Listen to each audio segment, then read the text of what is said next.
in a basic text, Who is an Addict, Chapter 1, and our symbol. Chapter 1, Who is an Addict, and our symbol. Simplicity is the key to our symbol. It imitates the simplicity of our fellowship. All sorts of occult and esoteric connotations and incantations, connotations can be found in its simple outlines. But foremost in the minds of the fellowship are easily understood meanings and relationships. The outer circle denotes a universal and total program that has room within it for all manifestations of the recovering person. The square, whose lines are defined, is easily seen and understood, but there are other unseen parts of the symbol. The square base denotes goodwill, the ground of both the fellowship and the members of our society. Goodwill is best exemplified in service. Proper service is doing the right thing for the right reason. When goodwill supports and motivates both the individual and the fellowship, we are fully whole and wholly free. Probably the last thing to be lost to freedom will be the stigma of being an addict. It is the four pyramid sides that rise from the base in a three-dimensional figure that represent self, society, service, and God. All rise to the point of freedom. All parts are closely related to the needs and aims of the addict who is seeking recovery, and to the purpose of the fellowship, which is to make recovery available to all. The greater the base, as we grow in unity, in numbers, and in fellowship, the broader the sides of the pyramid, and the higher the points of freedom.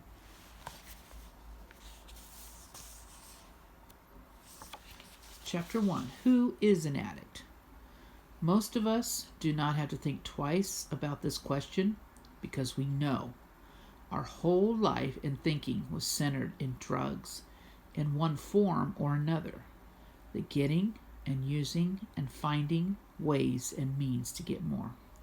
We lived to use and used to live.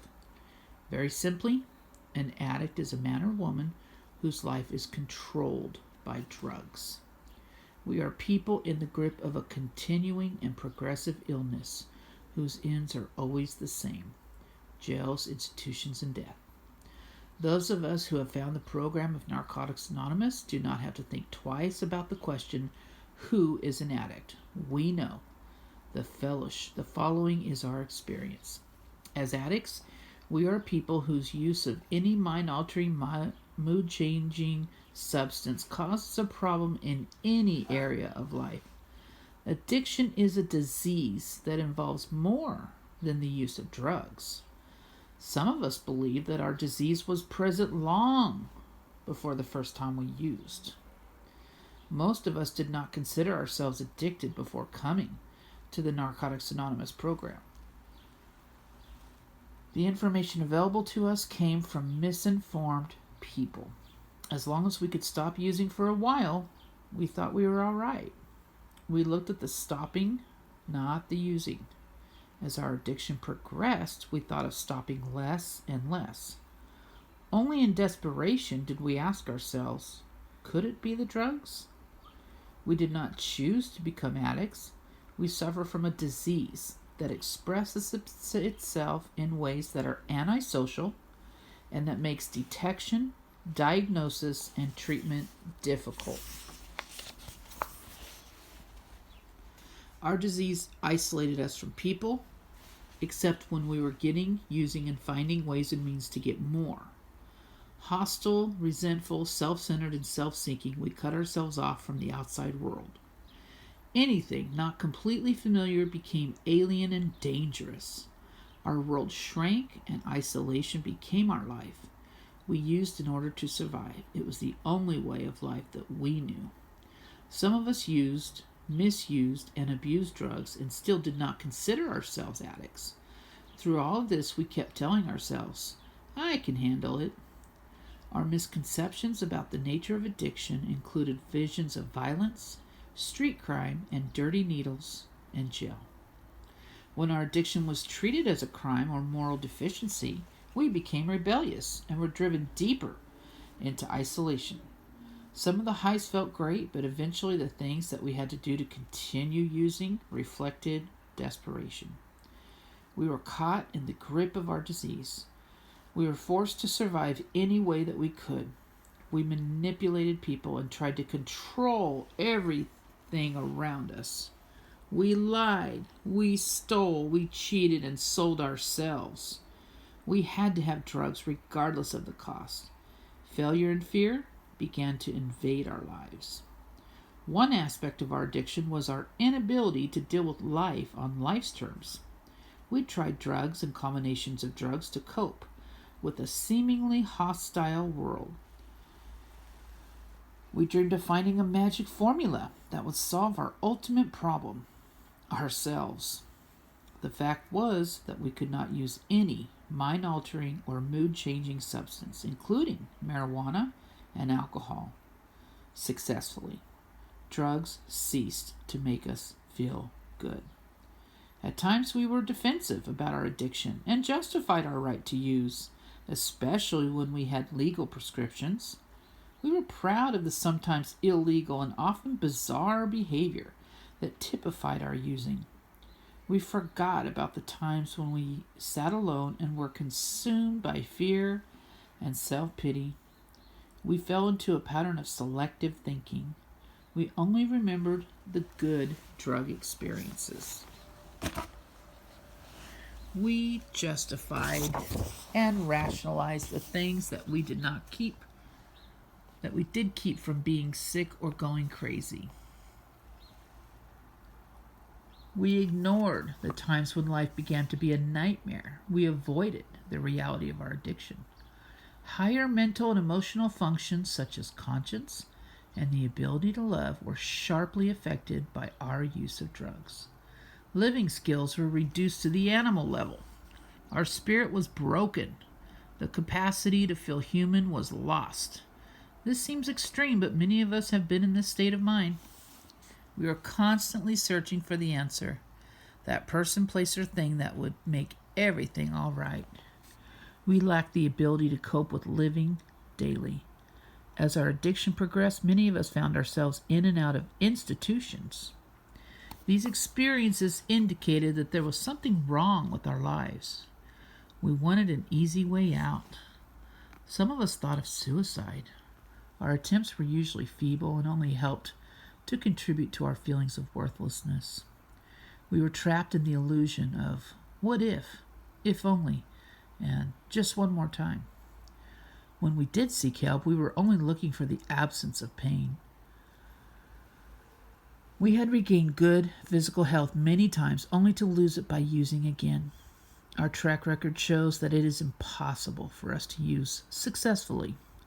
No matter how well we may appear to be in control, using drugs always brings us to our knees.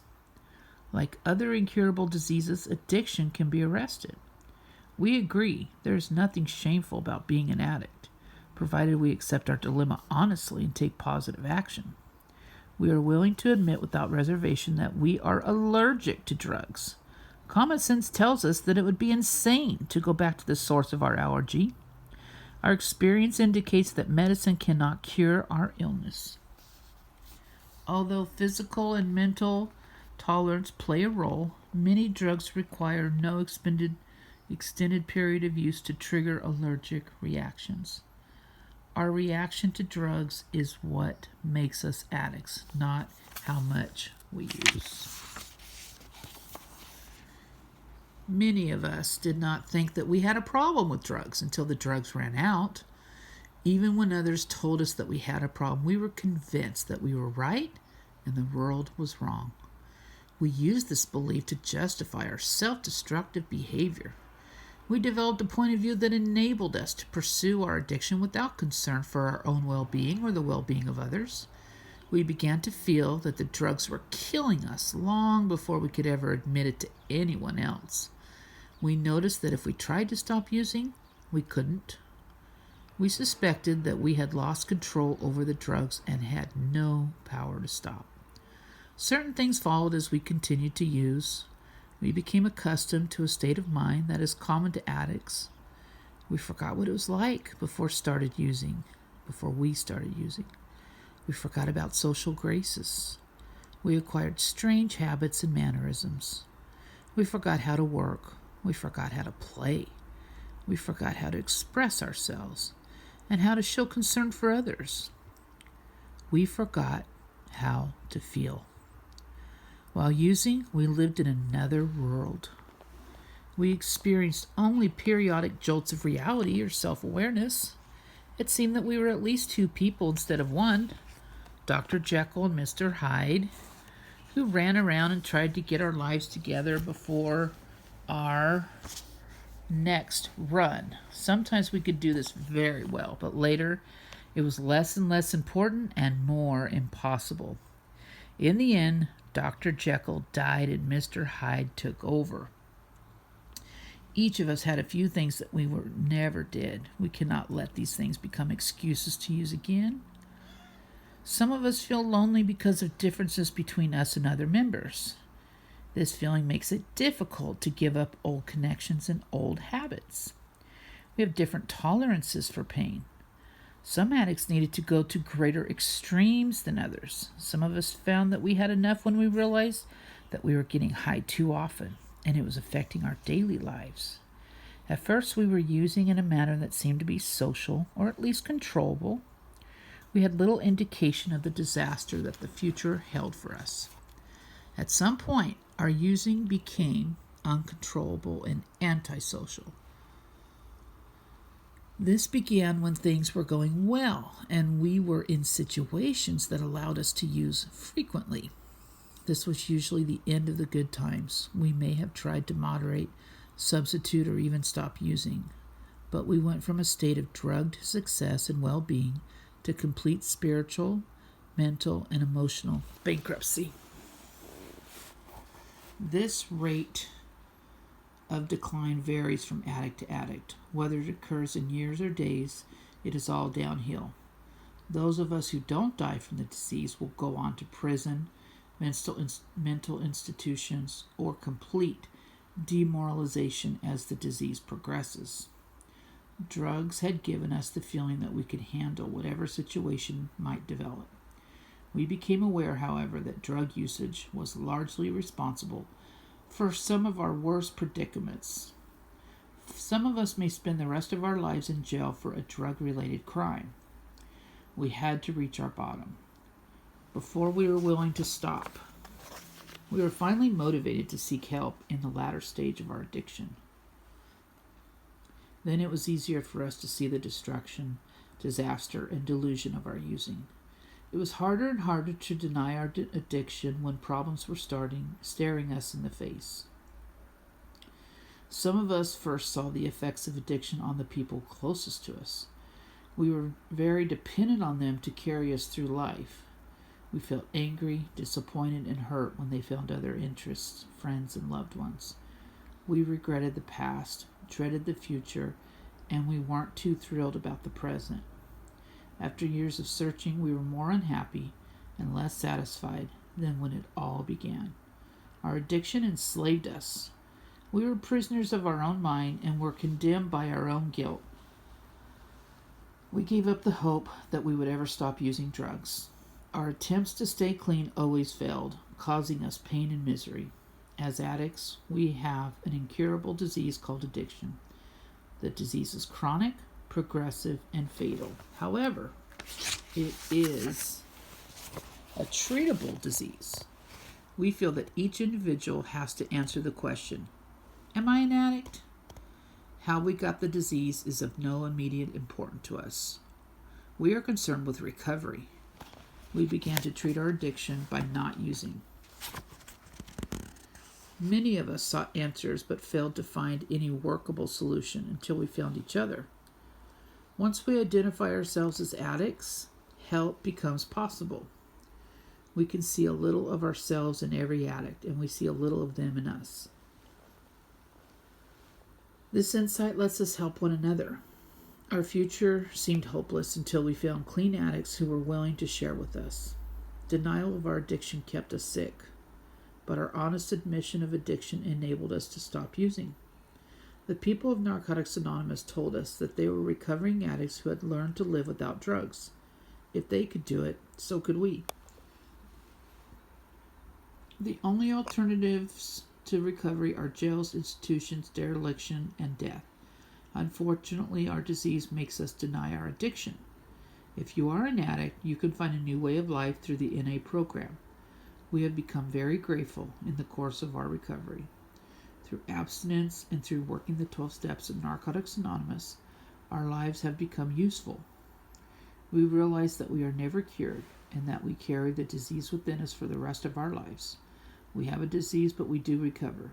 Each day we are given another chance. We are convinced that there is only one way for us to live, and that is the NA way. The end. God bless you.